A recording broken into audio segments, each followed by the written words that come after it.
Nosotros el día de hoy vamos a empezar una nueva serie y vamos a estudiar el libro de Santiago. Y este libro fue escrito por un judío que no era apóstol. Y cuando tú lees este libro, a nosotros nos recuerda al libro de Proverbios. Santiago tiene un énfasis práctico que destaca no el conocimiento teórico, sino que destaca la conducta piadosa. Eso es lo que tú ves en Santiago. No habla de mucha teología, sino que habla de una manera práctica cómo es que el cristiano debe de vivir, qué es lo que el cristiano tiene que hacer, o cómo el cristiano tiene que conducirse en esta vida. Por eso cuando tú lees Santiago, uno se enriquece muchísimo, porque son cosas muy prácticas que Santiago nos dice. Ahora, el autor, que es Santiago, escribió esta carta con un deseo personal de que todos los que leyeran esta carta fueran obedientes sin reserva alguna a la palabra de Dios. Ese fue el interés de Santiago al escribir esta carta. Y en esta carta nosotros veremos por diferentes versículos que Dios es accesible, o sea que uno puede llegar a la presencia de Dios. Veremos que Dios es luz, veremos que Dios es inmutable, o sea que Él no cambia, pero también veremos que Dios cumple sus promesas. Eso es lo que estaremos viendo a lo largo de toda esta serie, de todos estos domingos que vienen con el libro de Santiago. Y el día de hoy yo me quiero referir solamente al versículo 1. Hoy vamos a estudiar solamente este versículo. Y Santiago 1:1 dice lo siguiente: Santiago, siervo de Dios y del Señor Jesucristo, a las 12 tribus que están en la dispersión, saludos. Y Santiago no es más que la abreviatura del nombre original, que es Jacobo. Y Jacobo en hebreo significa suplantar o engañar. Cuando este nombre se lo utiliza en el Antiguo Testamento, significa suplantador o engañador. Y quiero ver este sermón en esta mañana a la luz de 5 encabezados o 5 partes que vamos a ver. Y la primera quiero ver y referirme a quién es el autor. Por supuesto, el autor es Santiago. Pero ¿cuántos Santiagos nosotros conocemos en la Biblia? Tenemos a Santiago, el hermano de Juan, hijo de Zebedeo, que fue muerto tempranamente. Entonces, ese Santiago no puede ser, porque tempranamente murió. Dice la Escritura en Hechos 12, 1 y 2, por aquel tiempo el rey Herodes echó mano a algunos que pertenecían a la iglesia para maltratarlos. Hizo matar a espada a Jacobo, Jacobo que quiere decir Santiago, el hermano de Juan. Así que ese Santiago no puede ser. Y la Biblia siempre es clara cuando identifica los nombres y dice hijo de fulano, hijo de sutano. Este Jacobo o este Santiago era el hermano de Juan, hijo de Zebedeo. Pero también hay otro Santiago que es el hijo de Alfeo. Dice la Biblia en Mateo 10:3, Felipe y Bartolomé, Tomás y Mateo, el recaudador de impuestos, Jacobo, el hijo de Alfeo y Tadeo. Ahí está, siempre dice Jacobo, el hijo de, ese es alguien en particular. Entonces, vamos a ver que cuando nos referimos al Santiago que escribió esta carta, no dice hijo de nadie. Claro, tiene que haber tenido su papá y su mamá, era hijo de alguien. Pero la Biblia no se refiere a él con esa frase, hijo de alguien. Otro que menciona la Biblia es Santiago, el padre del apóstol Judas, no el Iscariote. Ese es otro Jacobo. Dice la Biblia en Hechos 1:13, cuando hubieron entrado en la ciudad, subieron al aposento alto donde estaban hospedados. ¿Quiénes estaban allí? Pedro, Juan, Jacobo, ahí hay uno, y Andrés, Felipe y Tomás, Bartolomé y Mateo, Jacobo, ahí hay otro, Jacobo, hijo de Alfeo, Simón el celote y Judas, hijo de Jacobo, ahí hay otro. De estos tres, hay uno que es el autor, que es el primero. Cuando dice Pedro, Juan, Jacobo. Pero también está Santiago, el joven, que realmente fue alguien desconocido, que la Biblia no habló mucho sobre él en las Escrituras. Y Judas lo menciona que es el hermano de Santiago. O Judas menciona que, es hermano de este Santiago. En Judas 1 dice, Judas, siervo de Jesucristo y hermano de Jacobo. Aquí hay otro. Ustedes ven, hijo de tal o hermano de tal. A los llamados amados de Dios, padres y guardados para Jesucristo. Pero finalmente está Santiago, un Santiago que era el hermano de Jesús. Y todos los eruditos, los estudiosos de las Escrituras, están de acuerdo en que este Santiago, el que escribió esta carta, es ese, el hermano de Jesús. Dice en el libro de Mateo, capítulo 13, versículo 55, dice, ¿no es este el hijo del carpintero? Hablando de Cristo. ¿No se llama su madre María y sus hermanos, Jacobo, José, Simón y Judas? Y ahí está ese Jacobo, que es Santiago. Ellos eran hermanos de Jesús. Todavía para aquellos que tienen la peregrina idea de que creen que María no tuvo más hijos. Aquí la Biblia lo confirma. Y eso lo dice mi Biblia y la Biblia de los católicos también. Y se refiere a aquellos como los hijos de alguien, hermanos, los hijos de María, que eran hermanos de Jesús. Entonces aquí hay un Jacobo o un Santiago que es hermano de Cristo. Pero ocurre que los hermanos de Cristo, los hermanos del Señor Jesús, no creían en Él. No creyeron en Él. Vieron los milagros, jugaron con Él, vieron su santidad, caminaron con Él, pero no creían en Él. Yo creo que eso no ha cambiado mucho al día de hoy. Se predica de Jesús desde este púlpito y hay muchos que siguen sin creer en Jesús.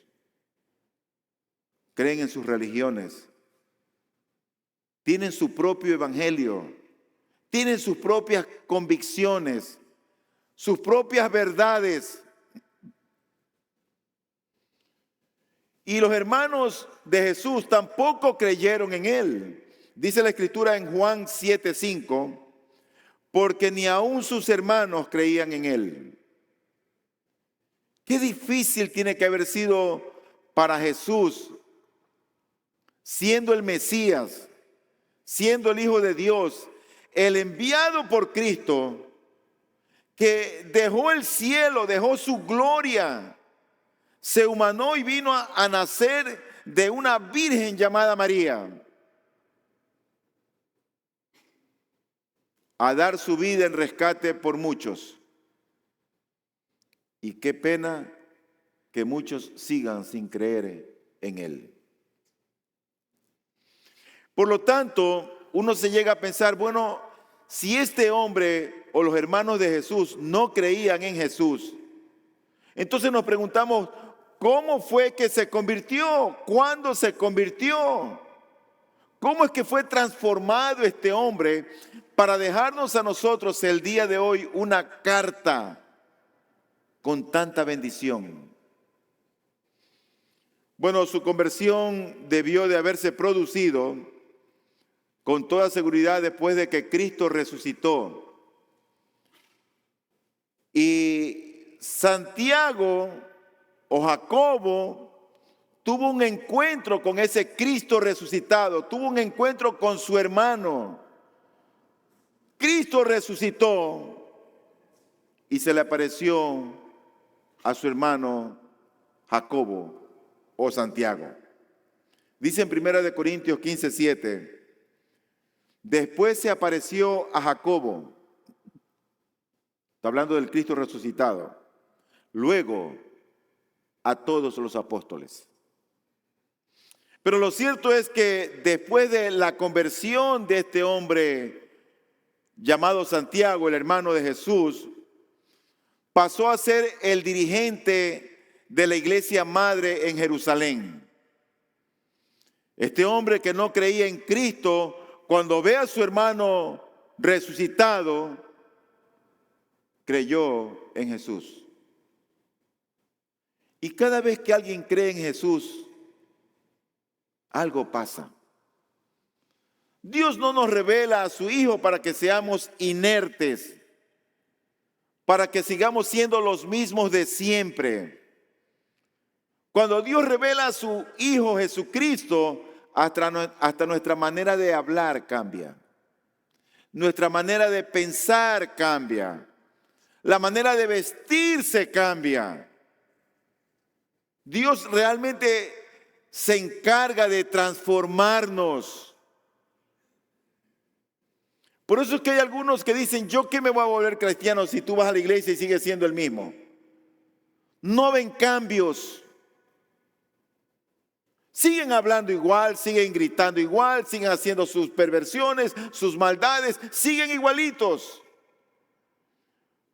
Pero cuando Dios revela a Jesucristo y revela su santidad, la gente cambia, nos transforma. Y como dice la Escritura, somos hechos de nuevo, somos nuevas criaturas. Así que este hombre fue transformado por el Señor. Y cuando Dios lo transforma, él se involucra en las cosas de su Dios. Y llega a ser el dirigente de la iglesia en Jerusalén. Mira lo que dice la Biblia en Hechos 12, 16 y 17. Pero Pedro continuaba llamando, y cuando ellos abrieron, lo vieron y se asombraron. Esto es después que Pedro es encarcelado y es liberado. Y va y busca a Pedro, sale de la cárcel, que el Señor lo rescata y abre las puertas y camina libremente y escapa de la cárcel y va y busca a sus hermanos. Y luego dice, y haciéndole señal Pedro con la mano para que guarden silencio, les contó cómo el Señor lo había sacado de la cárcel y les dijo, informen de estas cosas a Jacobo. Ahí está. Informen de estas cosas a Santiago y a los hermanos. Entonces salió y se fue a otro lugar. Así que ahí vemos a este Santiago que Dios lo transforma, Dios lo cambia y pasa a ser uno de los dirigentes de la iglesia en Jerusalén. Cuánto yo anhelo que el Señor levante en medio nuestro hombres piadosos, que conozcan al Señor y le teman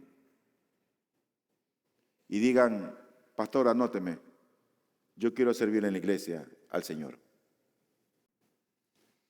Pero ocurre que Santiago, después de ese encuentro que tuvo con Cristo, también fue uno de los oradores en el concilio de Jerusalén. Cuando había un concilio, era una reunión, era una asamblea donde se reunían a discutir algo. Y allí en ese tiempo hubo un concilio. Y ese concilio trataba de qué podían comer o qué no podían comer aquellos que no eran judíos, es decir, los gentiles. Y dice Hechos 15:13, cuando terminaron de hablar en el concilio, Jacobo, Santiago, tomó la palabra y dijo, escúchenme hermanos, Simón ha relatado cómo Dios al principio tuvo a bien tomar de entre los gentiles un pueblo para su nombre, y ahí continúa el discurso. Pero ¿quién toma la palabra? Santiago. Un hombre transformado, cambiado por Dios. Cuando tú quieres ver una genuina conversión en alguien, uno debe fijarse si en verdad esa persona ama a Cristo. Cuando un hombre o una mujer ama a Cristo, no cuestiona el tiempo. No cuestiona sus intereses personales. No, que tengo que ver a mi mamá. No está cuestionando, no, es que mi hijo, no. Él o ella entiende y sabe que Cristo es supremo y está por todo y sobre todo. Porque a veces uno ve cristianos tibios. Sí, no, sí, no. Pero al tibio, tú sabes lo que le va a pasar.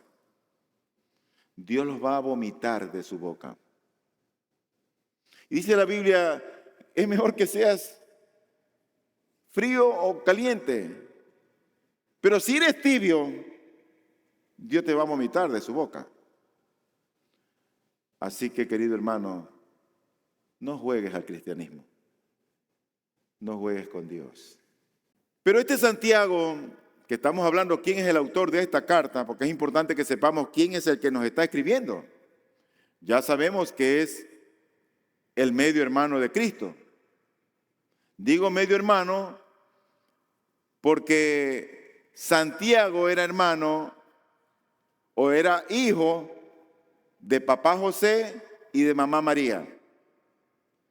Pero Cristo era hermano de Santiago solamente por medio de su madre, porque su padre, él había sido engendrado por el Espíritu Santo de Dios. Por eso era el medio hermano.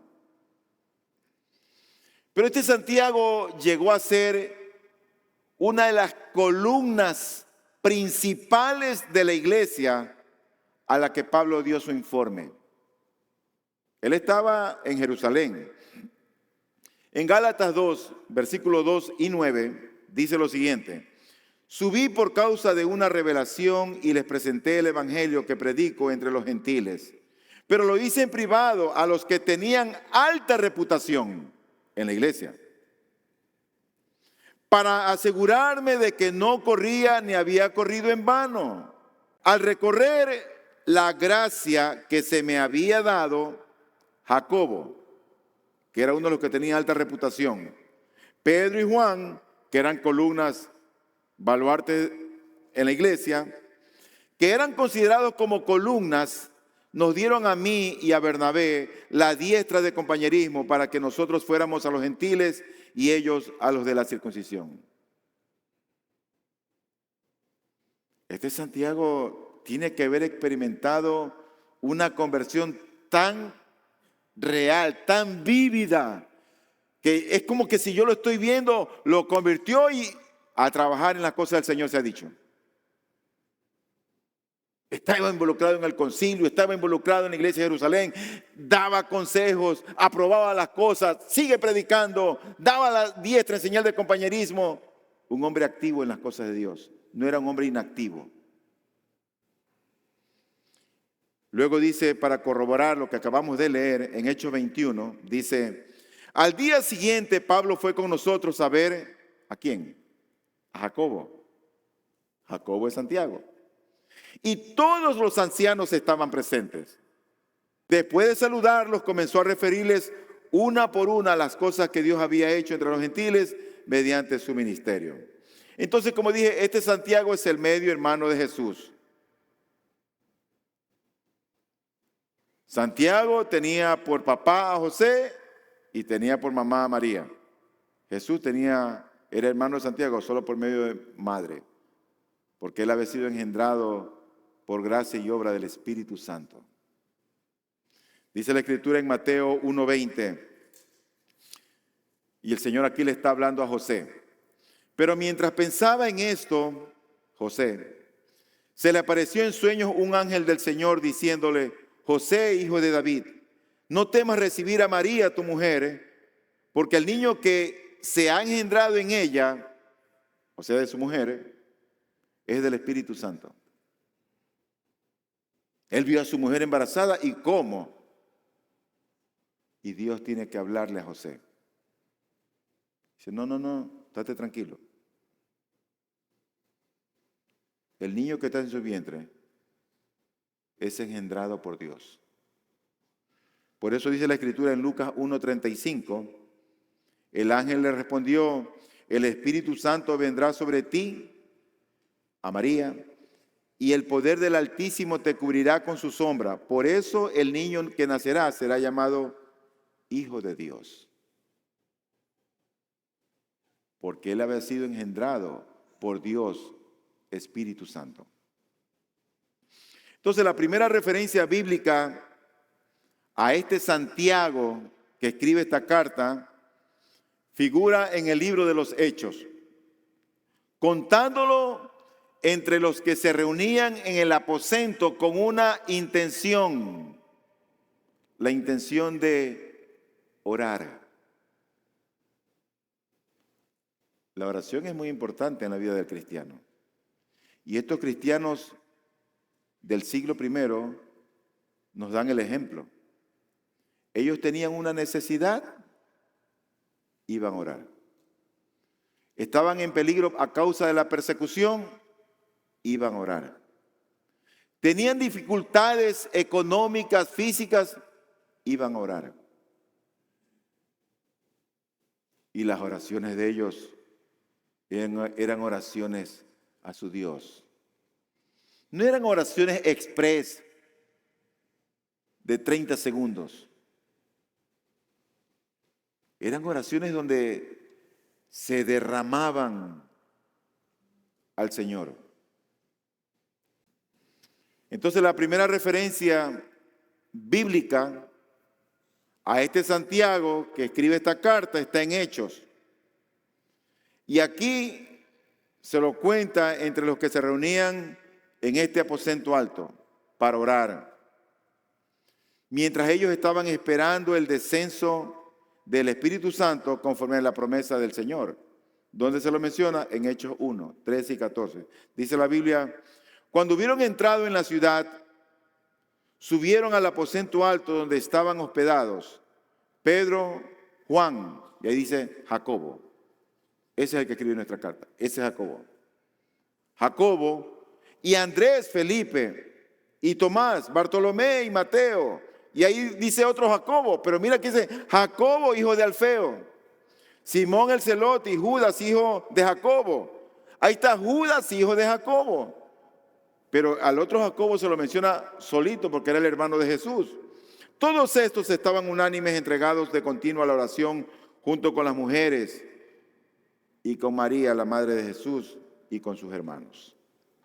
Así que, habiendo identificado quién es este Santiago que nos escribe esta carta, voy a pasar ahora al segundo punto y ver que este Santiago es un siervo de Dios y es un siervo del Señor Jesucristo.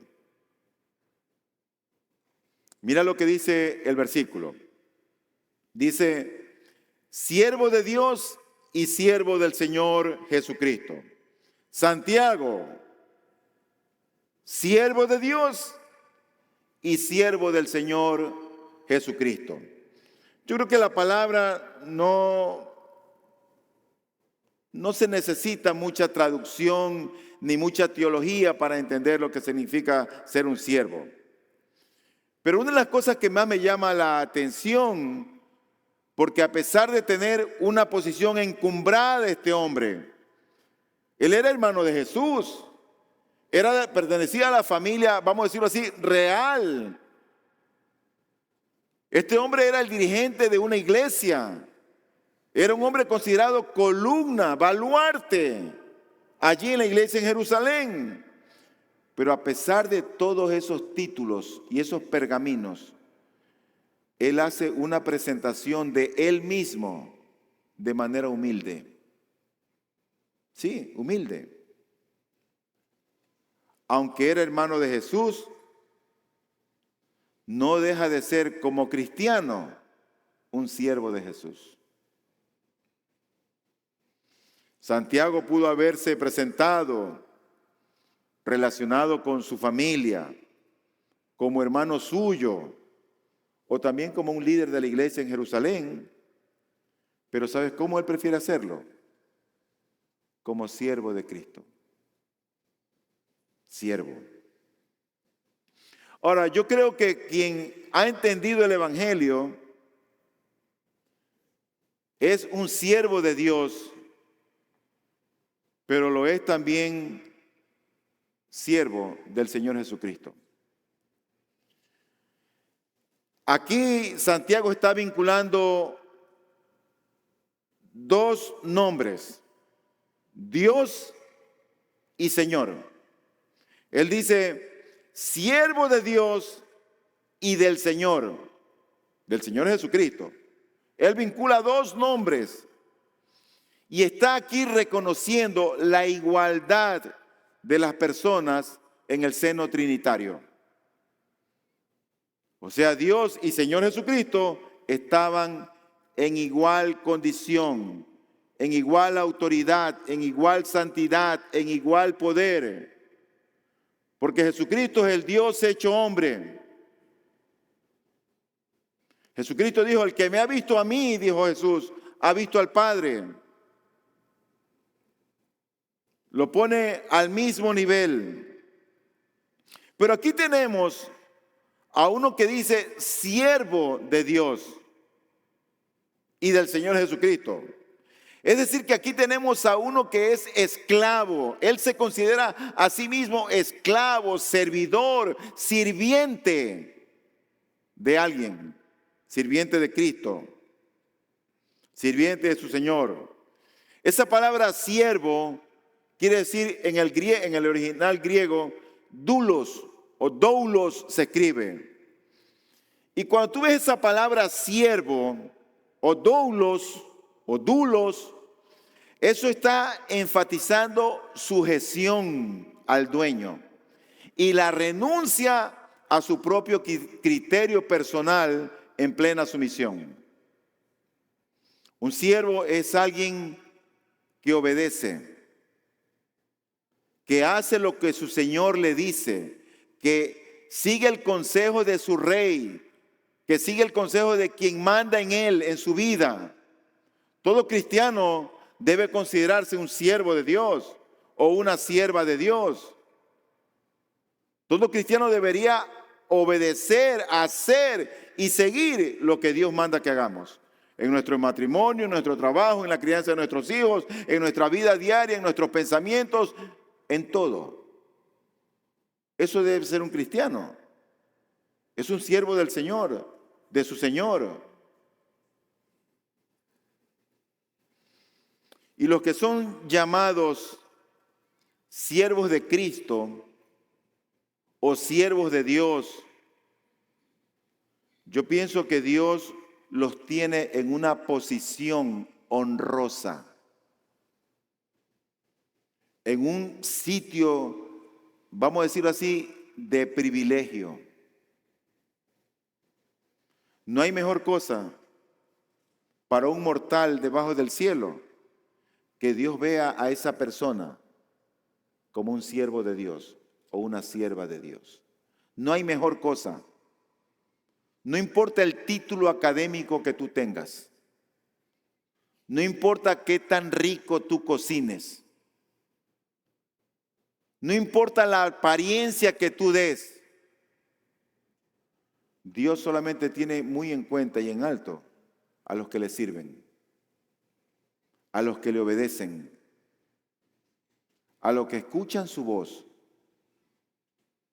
y caminan obedeciendo al Señor. Punto.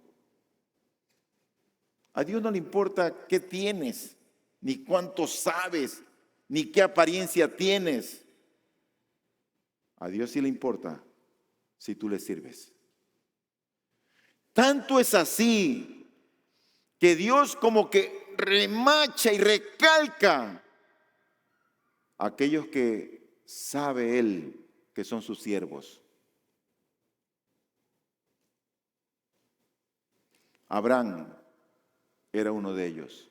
Mira lo que dice la Escritura en el Salmo 105, 6 y luego el versículo 42. Dice, oh simiente de Abraham, su siervo, hijo de Jacob, sus escogidos, porque se acordó de su santa palabra dada a Abraham, su siervo. Dios reconoce de este hombre que era alguien quien servía al Señor. Yo me pregunto si tú eres alguien que sirve a Dios o solamente vienes a sentarte a oír de Dios.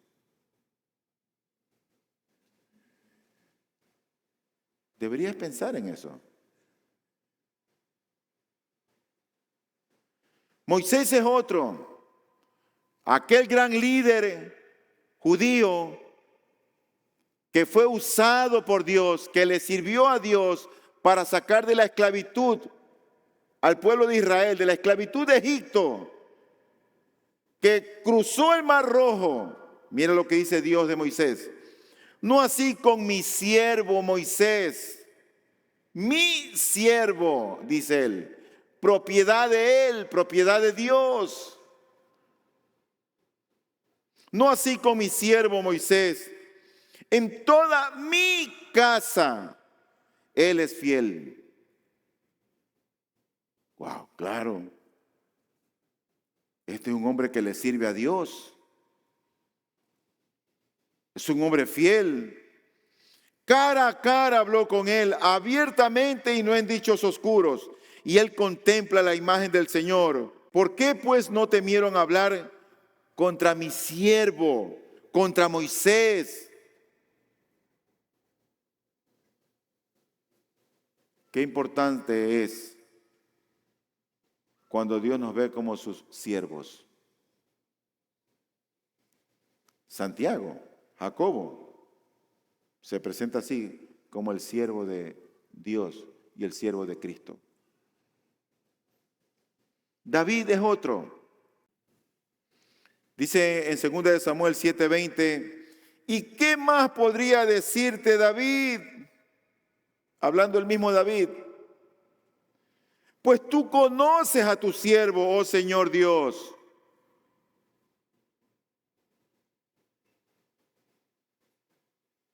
Tú puedes ser un siervo o una sierva de Dios, o puedes ser alguien que solamente viene y escucha la palabra de Dios y no pasa nada. Es diferente si tú eres un siervo de Dios o una sierva de Dios. Amós es otro. En Amós 3:7 dice la Escritura, Amós era un profeta en el Antiguo Testamento, un profeta menor. Y dice la Biblia, ciertamente el Señor Dios no hace nada sin revelar su secreto a sus siervos, los profetas. Él estaba dentro de esos siervos. Y voy a mencionar uno más, no porque no hayan más, sino porque no quiero cansarlo con esto de los siervos, pero creo que la idea está clara. En Zacarías 1:6 dice la Biblia que este era otro profeta menor, dice, ¿acaso no alcanzaron a sus padres mis palabras y mis estatutos que yo ordené a mis siervos, los profetas? ¿Qué eres tú? ¿Eres siervo o no eres siervo? ¿Eres sierva o no eres siervo? ¿O solamente eres un evangélico? En la iglesia se necesitan menos grandes y más siervos. Eso necesita la iglesia de hoy. Menos grandes, menos sabelotodos y más siervos. La palabra Señor en el griego es Kyrios. En la Septuaginta se usa esta palabra Kyrios o Curios para referirse a Dios. Y ese es el equivalente a ese nombre impronunciable de Dios, que no tenía vocales, que era Yahweh o Yahvé, como lo escriben en algunas Biblias. Y los cristianos reconocieron la divinidad de Cristo llamando a Jesús Kyrios, que quiere decir Señor. Entonces Jesús es el nombre del Salvador de su pueblo, del Salvador del mundo. Jesús equivale a Jehová salva, o Jehová es salvación. Así pues, el señorío de Cristo está asociado también al hecho salvífico que ha realizado Cristo el Señor. Cristo, sin lugar a dudas, es el ungido, Él es el Mesías. Y nosotros, cuando uno ve esa palabra Cristo, nos recuerda las promesas dadas por Dios a lo largo de la historia, especialmente a los padres de la nación hebrea. Y esto indica el reconocimiento de la exaltación de Jesús a la diestra del Padre. Por eso cuando dice la Biblia, Santiago, siervo de Dios y del Señor Jesús Cristo o Jesucristo, está refiriendo ahí una grandeza de entender quién era para él el Señor, quién era aquel Jesús. Esto me lleva a mi tercer punto, y uno ve esta carta en este versículo 1 y uno dice, bueno, ¿y a quién está dirigida esta carta? Es lo primero que deberíamos preguntarnos. Y dice el versículo número 1, Santiago, siervo de Dios y del Señor Jesucristo. Y luego dice, a las 12 tribus que están en la dispersión. Él está escribiendo, los destinatarios de él es un grupo particular de personas. Es una carta que está dirigida a las 12 tribus. Es la carta, yo diría que dentro de todas las cartas, esta es la carta más judía de todas las cartas del Nuevo Testamento. Escribe un judío para los judíos y está con claridad indicando que es para las 12 tribus que están en la dispersión. Es decir, que es escrita a los que estaban dispersos. Y hay una referencia a aquellos judíos que estaban dispersos. En los tiempos de Cristo, habían judíos que habían huido. Los judíos siempre han sido perseguidos hasta el día de hoy. En los tiempos de Cristo, en el capítulo 7, versículo 35 del libro de Juan, dice la Biblia lo siguiente. Decían entonces los judíos entre sí, ¿a dónde piensa irse este que no lo podamos encontrar? ¿Será acaso que quiere irse a la dispersión entre los griegos y enseñar a los griegos? O sea que habían judíos que estaban dispersos y que habían estado en la cultura griega. O sea que habían judíos que no solamente estaban en Palestina, sino que estaban viviendo en otras ciudades, en otros países. ¿Y de dónde sale esto? Bueno, ya en el Antiguo Testamento hubieron 2 exilios. Cuando el reino o el pueblo de Israel se dividió en 2 grupos. Los del norte eran Israel o Samaria. Y los del sur era Judá, donde habían 2 tribus. Al norte habían 10 tribus. Y la primera tribu, la del norte, que corresponde a Israel o Samaria, fueron llevados cautivos a otra nación, a Asiria. Dice en Segunda de Reyes 17:6, en el año 9 de Oseas, el rey de Asiria tomó a Samaria y se llevó a Israel al destierro en Asiria. Y los puso en Alá y en Abor, río de Gozán, y en las ciudades de los medos. Ahí está la primera deportación. Estaba un grupo, Pacatán, venga para acá, esclavos. Pero la segunda deportación fue de las dos tribus que estaban al sur, conocida como Judá. Y en cambio esa fue llevada cautiva a Babilonia. Los unos para Siria y los otros para Babilonia. Dice en 2 de Reyes 25:11, y al resto del pueblo que había quedado en la ciudad, a los desertores que se habían pasado al rey de Babilonia, y al resto de la multitud los llevó en cautiverio Nabuzaradán, capitán de la guardia. Ahora, después de estas deportaciones, miles de judíos vivían fuera de las fronteras de su patria.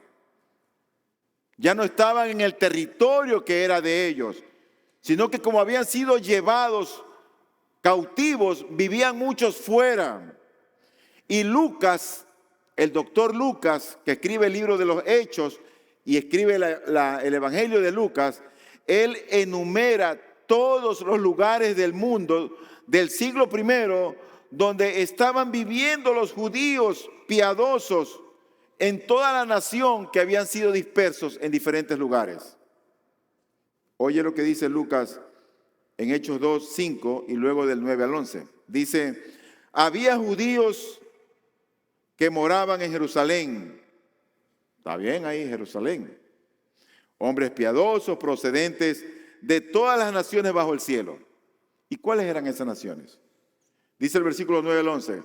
Partos, medas y elamitas, habitantes de Mesopotamia, Judea y Capadocia, del Ponto y de Asia, de Frigia y de Panfilia, de Egipto y de las regiones del Libia alrededor de Cirene, viajeros de Roma, tanto judíos como prosélitos, cretenses y árabes, los oímos hablar en nuestros propios idiomas de las maravillas de Dios.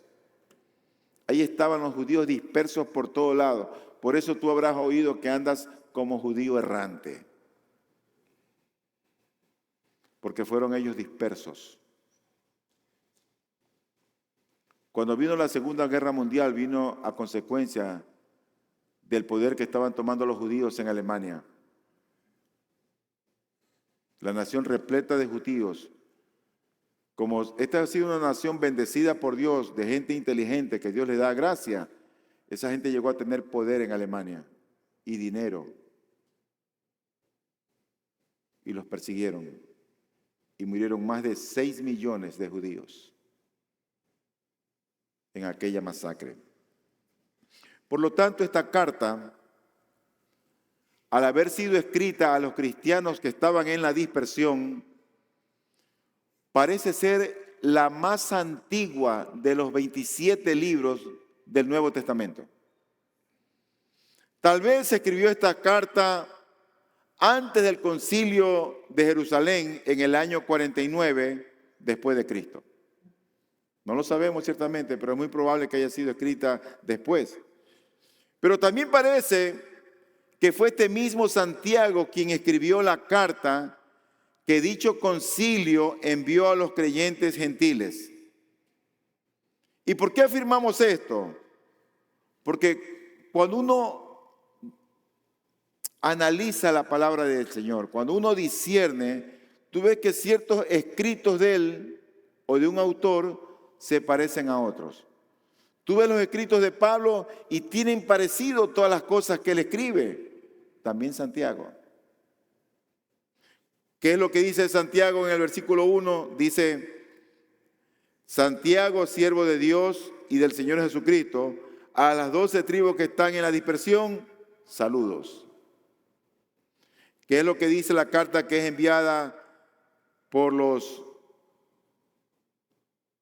en el concilio? Dice la Biblia en Hechos 15:23, y enviaron esta carta con ellos, los apóstoles y los hermanos que son ancianos, a los hermanos en Antioquía, Siria y Cilicia, que son de los gentiles, saludos. El mismo tono. Parece ser que esa porción de lo que el concilio decidió y envió esa carta, parece que la escribió Santiago. Ahora, ¿quiénes eran esas 12 tribus que estaban en la dispersión. ¿Quiénes eran? Bueno, eran los que habían sido diseminados en Palestina e incluso fuera de ella. Entonces, estos judíos que habían sido diseminados, lo que hacía era que regresaban cada año a Jerusalén a adorar a su Dios en el templo, sobre todo en la fiesta de la Pascua. Ellos regresaban allá, venían de todos los lugares donde habían sido dispersos. Cuando Santiago escribe esta carta, está escribiendo a todos esos creyentes que habían sido o estaban diseminados en el mundo.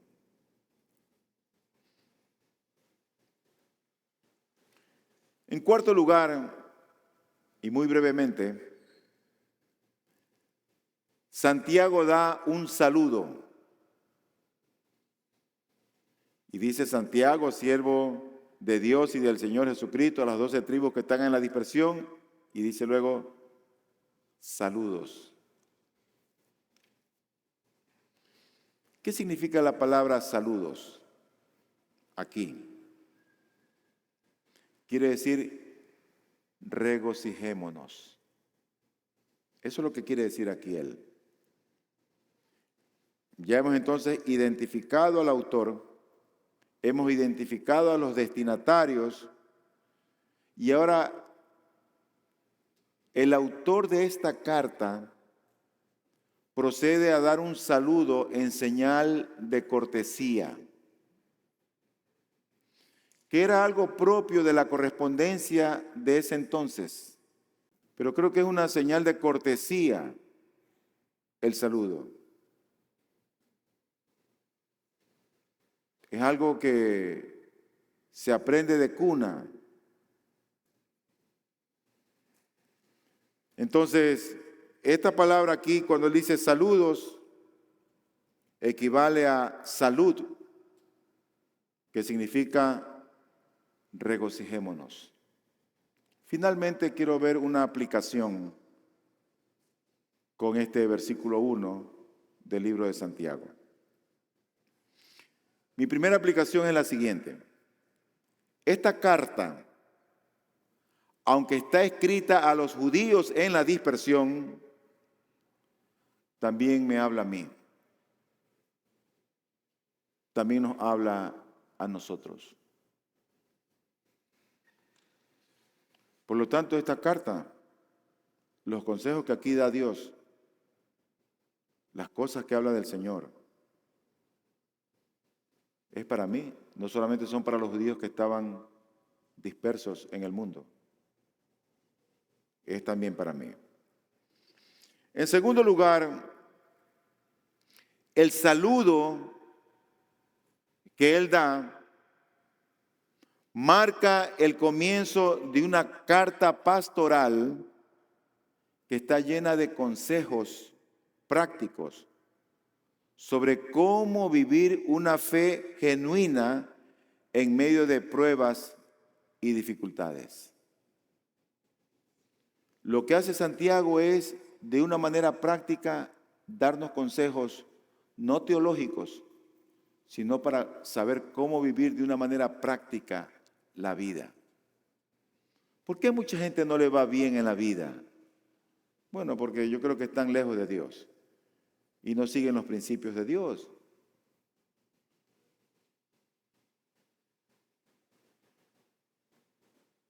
Entonces el saludo aquí marca el comienzo de una carta que es realmente pastoral.